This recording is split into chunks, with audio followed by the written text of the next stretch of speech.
Garrett. I spent 3 years after my divorce asking the same question. Garrett, not why did it fall apart, not when did I first know. Those questions I eventually answered, even if the answers were painful. Garrett, the question I couldn't answer, the one that kept me up in that empty apartment in Asheville in the months after the last boxes were taken out and the furniture that wasn't mine was gone, was this. Why did I choose someone who took me apart piece by piece? And why did it feel at the time like I had no other choice? Tim, that sounds like something a lot of people say after a painful relationship ends, and the explanations aren't hard to find. Low self-esteem, patterns learned in childhood, not knowing what a healthy relationship looks like because you've never actually seen one up close. Garrett. That was my explanation too.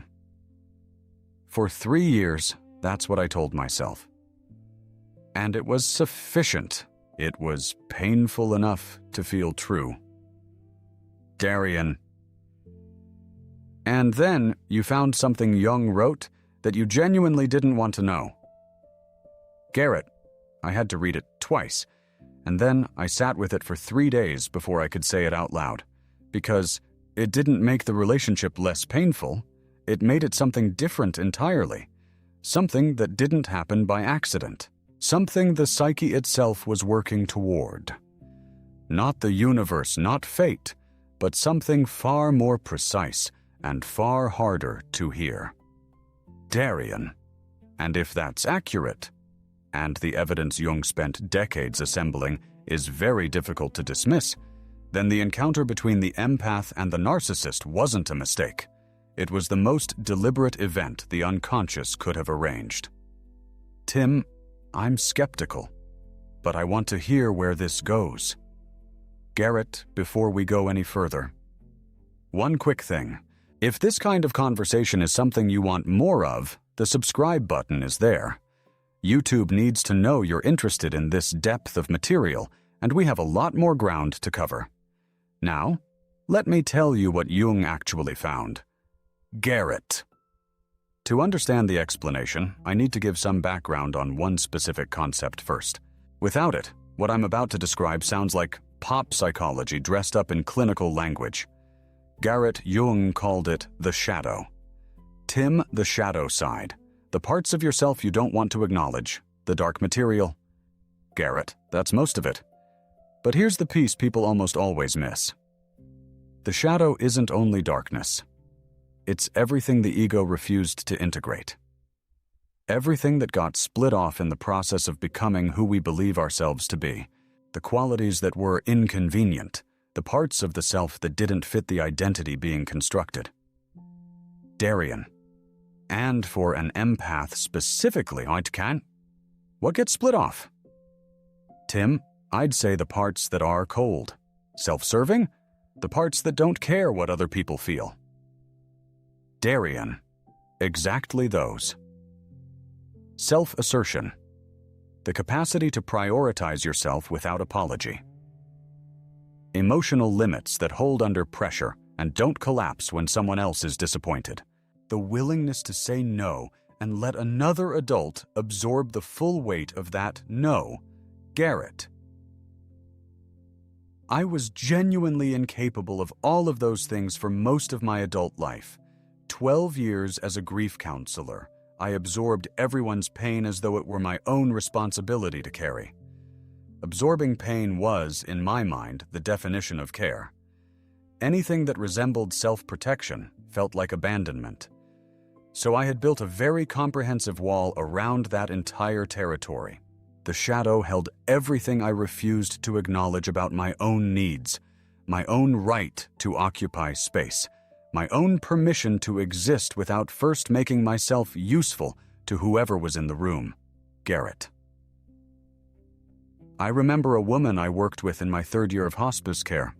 She had been her husband's primary caregiver for 11 years. Through 2 surgeries, a stroke, everything. By the time he arrived at the facility, She was in the building every single day, sometimes for 8, 9 hours. The staff noticed she would start to panic if there was a day she couldn't come in. Not grief, not worry for him specifically. Panic at the absence of the role itself. When her husband passed, she was at his bedside, and 2 weeks later she called me. She said, "I don't know who I am if I'm not taking care of someone." I didn't know what to say to her then. I know now. She had spent 11 years, maybe a lifetime, locating herself entirely in the service of another person's survival. The shadow held everything she had refused to be on her own behalf. I didn't understand, standing in that hallway, that I was looking at my own psychology wearing her face, Tim. So the empath's shadow ends up holding the exact qualities we'd typically associate with narcissism. Darian, not narcissism itself.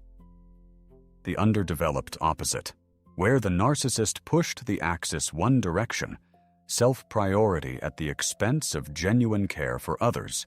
The empath pushed it the other way, developing empathy so far that self-priority atrophied entirely. The shadow holds the underdeveloped pole, and Jung was very precise about what happens to shadow content. In 2 essays on analytical psychology, he wrote, "The shadow is encountered almost exclusively through projection. One sees in another something one does not like. This tends to keep happening until the projection is withdrawn. Tim, so the empath encounters their shadow by seeing it in the narcissist. Darian, and not just encountering it, being irresistibly drawn toward it, because a shadow projection doesn't feel like repulsion. It feels like recognition, like something in you has finally found something it's been looking for." Garrett. I remember the first time I understood what that meant through my own experience, not intellectually. Actually, I was thinking about the first year of my marriage, before things fell apart. I was trying to understand why she had been so magnetic to me from the very beginning. Not physically, though there was that too. Psychically. The way she moved through a room like she belonged exactly where she was. No apology for being present. No scanning of emotional temperature before deciding whether she had permission to exist. I called it confidence at the time. I found it irresistible. What I didn't understand until years later, until I read Jung in that empty apartment at 2 a.m, was that what I was watching was something I had spent 35 years systematically refusing to do for myself. I wasn't falling for her. I was falling for my own shadow wearing her face. Tim? Okay. That's more coherent than I expected. But here's where I push back. That explains a general attraction to self-assertive, confident people. It doesn't explain the specific quality empaths describe when they talk about these relationships. The intensity. The "I've never felt anything like this." The chemistry that seems to defy ordinary logic. Ordinary projection doesn't produce that. Darian, you're right. It doesn't. Because the strength of the projection is proportional to the depth of the repression. The more thoroughly the empath has refused to integrate those qualities, the longer the history of self-erasure, the more complete the suppression of their own needs, the more decades spent teaching themselves that their own comfort is the last thing that matters. The more magnetic the projection becomes when those exact qualities appear in another person. Tim, the more you've suppressed something in yourself, the more powerfully it pulls when you see it in someone else. Darian, and the attraction that empaths describe as "I've never felt anything like this," the chemistry that seems fated, impossible to walk away from, something that bypasses reasoning entirely. That specific intensity is proportional to how long and how deeply the shadow has been denied. Garrett.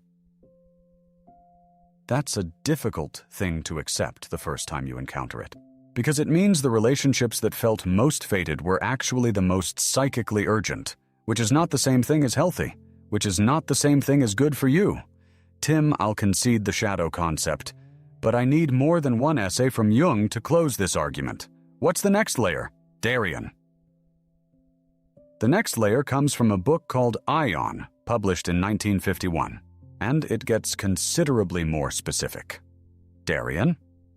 In Aion, Jung was writing about what he called the anima and animus, the deep archetypal images of the opposite that every human being carries in the unconscious. The anima in a man, the animus in a woman. These aren't vague impressions. They're constructed over a lifetime, built from every significant encounter with the opposite, carrying the precise qualities the conscious self most lacks. And when a person encounters someone who powerfully activates that image, the response isn't preference, it's recognition. Something below reasoning says, there it is. Garrett to Jung's formulation was exact. He wrote, a man projects the anima image onto a woman who most powerfully constellates this archetype. Constellates, meaning brings it into full energetic presence. Activates it, pulls it from the unconscious into the field of experience. Tim. And in the empath-narcissist dynamic, the narcissist constellates what exactly? Darien, the shadow and the anima together. The unintegrated opposite. The empath looks at the narcissist and sees, unconsciously, below any conscious reasoning, the self-priority they refused to develop, the limits they couldn't build, the unapologetic presence they never allowed themselves to have. The psyche doesn't recognize the narcissist as a threat. It recognizes them as the missing piece. Garrett. And then Jung wrote something in Aion that I found genuinely unsettling when I first read it, because it described something I had lived. He wrote that when the anima and animus encounter one another in a relationship of this kind, the kind with overwhelming, almost inexplicable intensity, the animus draws his sword of power, and the anima ejects her poison of illusion and seduction. Tim, that's not a description of love. That's a description of a collision. Garrett. Yes. Both sides projected. Both seeing in the other not the actual person, but the missing half of their own psyche. Maximum intensity. Minimum actual contact with the reality of who is actually there. Darien? And here's the piece that follows from that, and it's the piece that changes the shape of everything. The empath isn't attracted to the narcissist because of low self-esteem. The low self-esteem, or whatever we're calling the empath's difficulty with self-assertion, isn't the cause of the attraction. It's the inventory of the shadow. It's the list of everything the unconscious knows still needs to be integrated. The attraction is the unconscious announcing, here is the face of what you haven't built yet. Tim, wait. Stop. I need to follow this to its logical end, because there's an implication I don't like. Tim, if the empath's attraction to the narcissist is the unconscious, projecting the unintegrated shadow, if the impossible-to-resist quality is actually the psyche recognizing what it still needs, then the empath isn't a passive victim of bad circumstances. The empath is, in some functional sense, the architect of the encounter. Garrett. I spent a week being angry at Jung when I first arrived at that conclusion. Tim, because it sounds exactly like you brought it on yourself. Garrett. Exactly like that. Darien. And this is where I want to be precise, because the difference between you brought it on yourself and your unconscious created the conditions for this encounter is not semantic. It is the entire moral and psychological distinction that separates blame from understanding. Tim, then I need you to explain that difference clearly, because right now they feel like the same statement. Darien, brought it on yourself implies conscious choice, a moment where you saw clearly and made a poor decision. Moral failure, something you could have avoided if you'd been smarter, or more careful, or less damaged. The Jungian understanding says something categorically different. The unconscious doesn't have access to your conscious reasoning. It operates below it. It has its own logic, its own purposes, and it pursues them regardless of what the conscious self would prefer. It uses the most efficient mechanism available to force the integration it requires. And it does this without asking permission, without announcing itself, and without any concern for what the ego finds comfortable. Tim. And the most efficient mechanism in the empath's case was someone who applied pressure to exactly the places the empath hadn't yet built anything to hold. Darien, every single one. The places where the empath had constructed workarounds instead of limits, where they performed self-sufficiency instead of actually developing it, where they accommodated rather than asserting, where they absorbed rather than setting a threshold. The relationship with the narcissist didn't create those gaps. It found them, and then it operated on them with the precision of someone who had a map. Garrett, I remember. And this took me years to be honest about because the implications make the thing harder, not easier. I remember how, in the relationship, whenever she pushed on something I should have held, I would fold. And then feel contempt for myself. And then try harder to be accommodating the next time, as though accommodation in sufficient quantity might eventually transform into the limit I couldn't build. The question I never asked was, what in me requires this?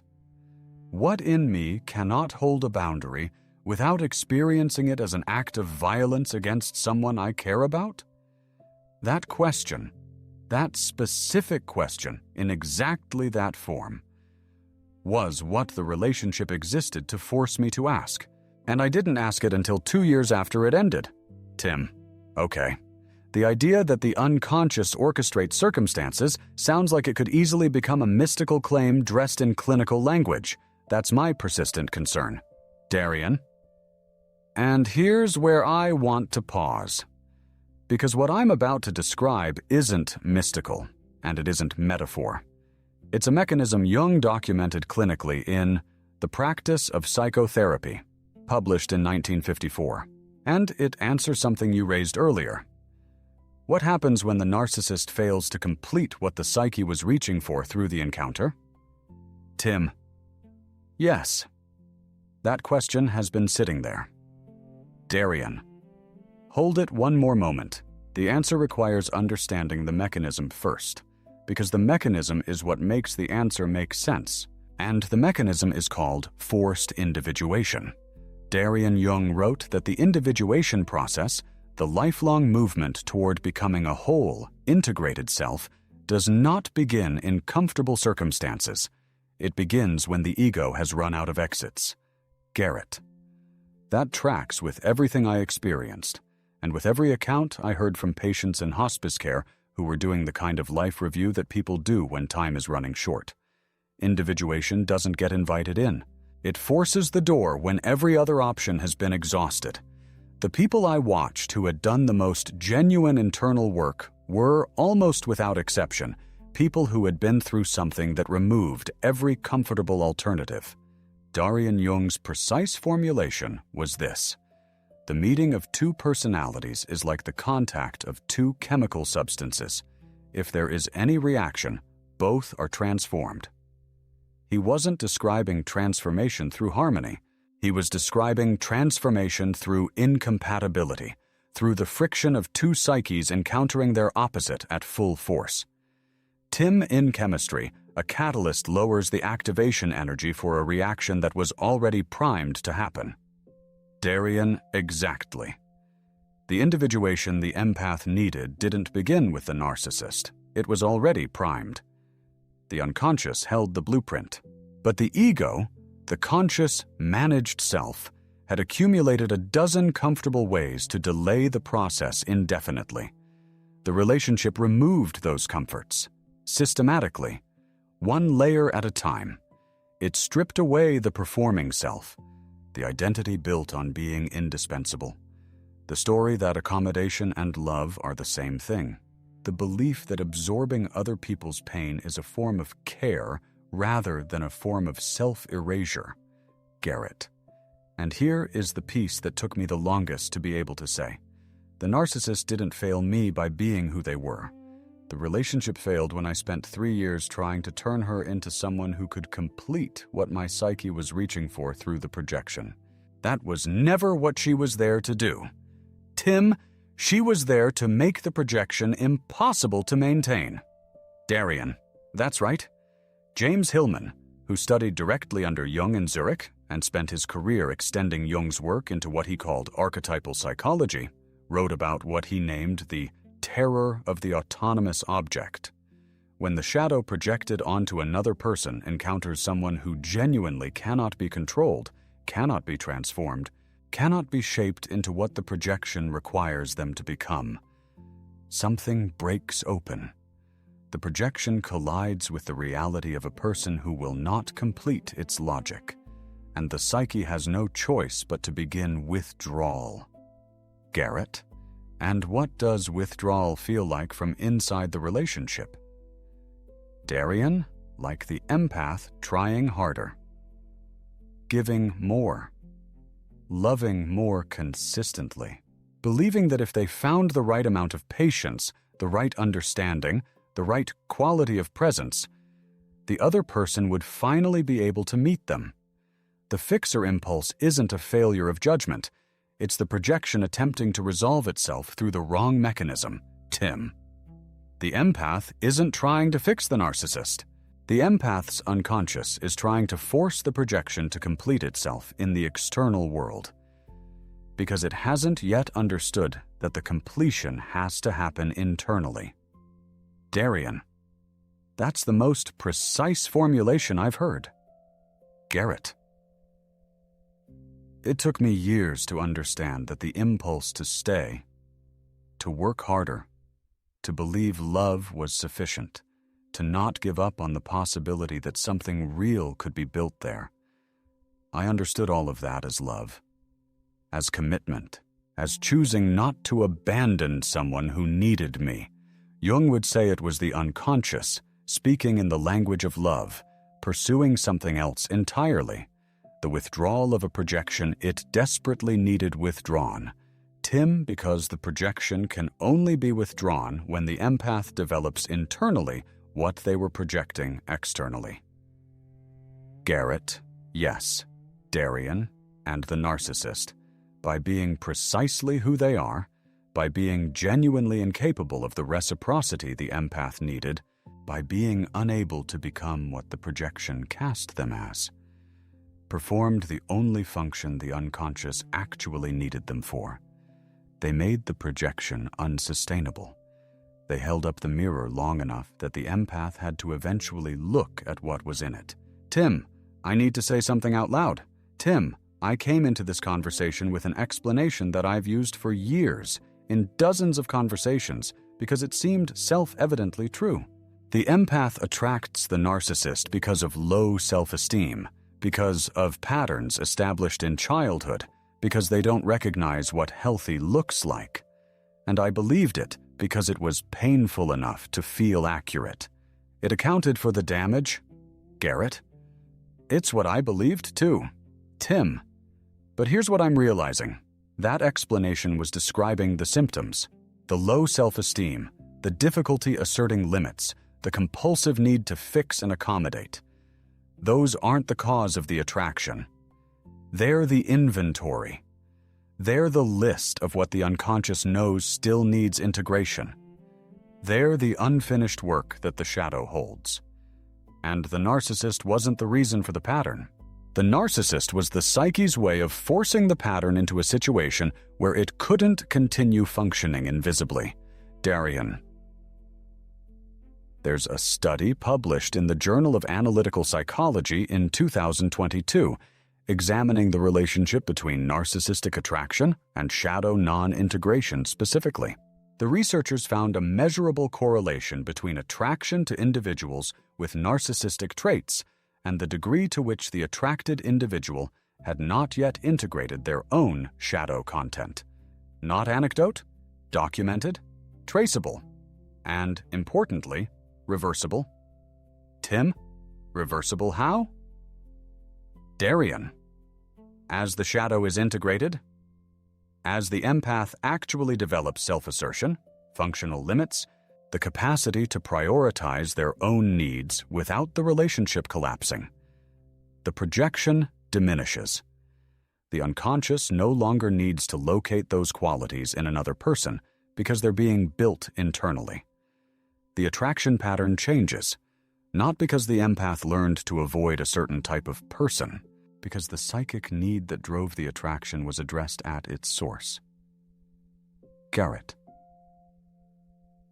That was the most useful single piece of information I've ever encountered about my own relationship history.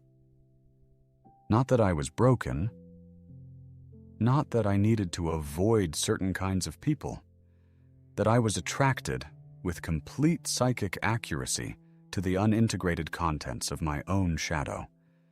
And that, as I started actually integrating them, the pull changed. Not the people I met, my response to them. Tim, okay, I need to say something, and I want to get this exactly right. Tim, I came in prepared to push back on every layer of this, and I did push back, genuinely, because the alternative framing, the psyche orchestrated the encounter, can too easily become a way of telling someone who was genuinely hurt that they're responsible for what was done to them, and that's a real risk. I'm not going to pretend it isn't.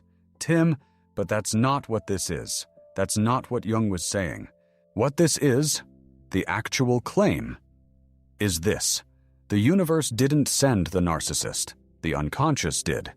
Your own psyche built the conditions for that encounter, not through conscious choice, not through moral failure, but through a mechanism that is documented, named, and traceable to specific unintegrated shadow contents. The suffering in that relationship was not random, the encounter itself was not random, and the impulse you kept following, the one that felt like love, that made you stay, that made you give from empty reserves, that made you believe something real could be built there. That impulse was real. It was just pointed at a target that was never capable of completing what it was reaching for, because completion was never the other person's job. Garrett. That's it. That's the actual thing. Aion. And the reason most people never arrive at this understanding is that the surface explanation is sufficient. Bad luck. Low self-esteem. Patterns from childhood. That explanation is painful enough to function as truth. Going further requires a question that is genuinely harder to hold. Not what was wrong with me, but what was my unconscious working toward that it couldn't reach any other way? Garrett, that is a question worth living with for a long time. Tim, and it's a different quality of question than what was wrong with me? That one is a trap. It loops. It keeps you in the damage.